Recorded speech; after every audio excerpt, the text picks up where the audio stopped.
ফার্স্টের কোয়েকশনটা যদি দেখি, what is the electric flux through a sphere that has a radius of 1 metre.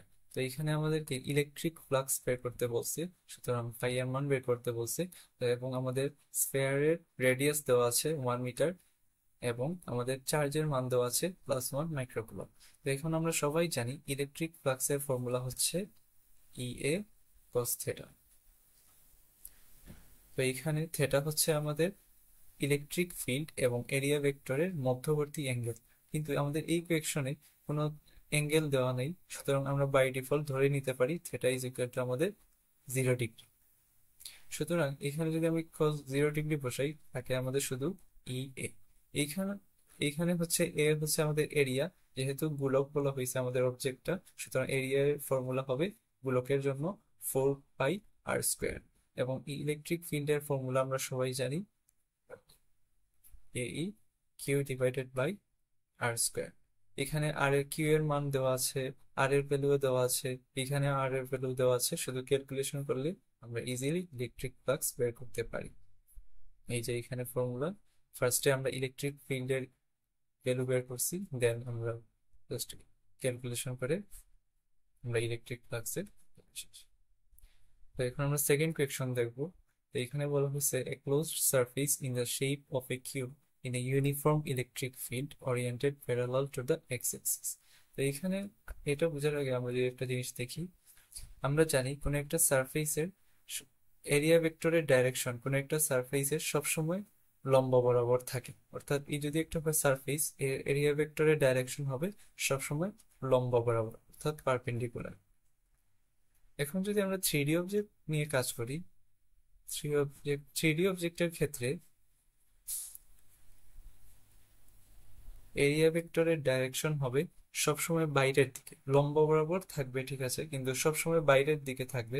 অর্থাৎ আমি যদি এই পার্টটা নিয়ে কাজ করি, তাহলে আমাদের এরিয়া ভেক্টরের ডাইরেকশন হবে বাইরের দিকে লম্ব বরাবর, অর্থাৎ এই দিকে।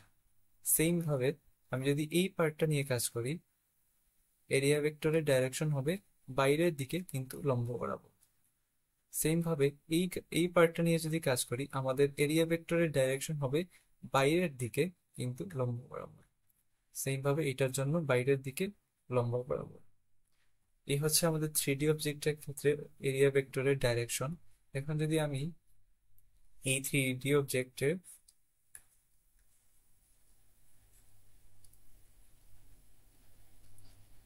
এই দিক বরাবর ইলেকট্রিক ফিল্ড দেই, তাহলে কি হবে?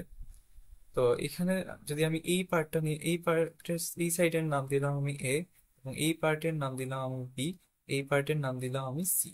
তো আমি যখন এ পার্ট নিয়ে কাজ করব, তখন আমার এরিয়া ভেক্টরের ডাইরেকশন কি হবে? আমরা জানি লম্ব বরাবর কিন্তু বাইরের দিকে। থ্রি ডি অবজেক্টের ক্ষেত্রে লম্ব বরাবর কিন্তু বাইরের দিকে, অর্থাৎ এই দিকে।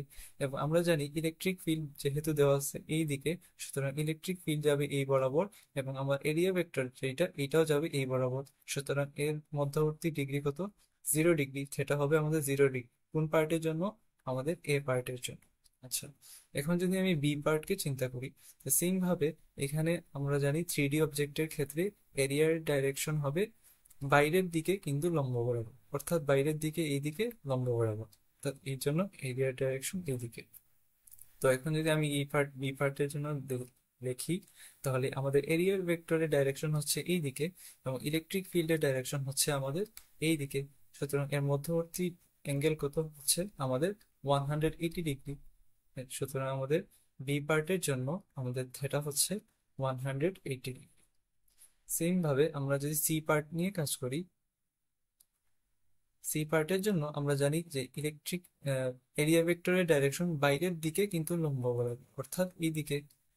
এবং আমাদের ইলেকট্রিক ফিল্ড যেহেতু এই বরাবর, সুতরাং ইলেকট্রিক ফিল্ডের ডাইরেকশন হবে এই দিকে, অর্থাৎ এদের মধ্যবর্তী কোণ হচ্ছে অ্যাঙ্গেল হচ্ছে আমাদের 90 ডিগ্রি। অর্থাৎ পার্ট সি এর জন্য আমাদের মধ্যবর্তী angle theta is equal to আমাদের 90 ডিগ্রি। অর্থাৎ আমরা এখন দেখতে পাচ্ছি যে বাকি সব পার্টের জন্যই আমাদের অ্যাঙ্গেল হবে 90 ডিগ্রি। এই দিক এই দিক থেকে চিন্তা করলে আমাদের অ্যাঙ্গেল হবে 90 ডিগ্রি।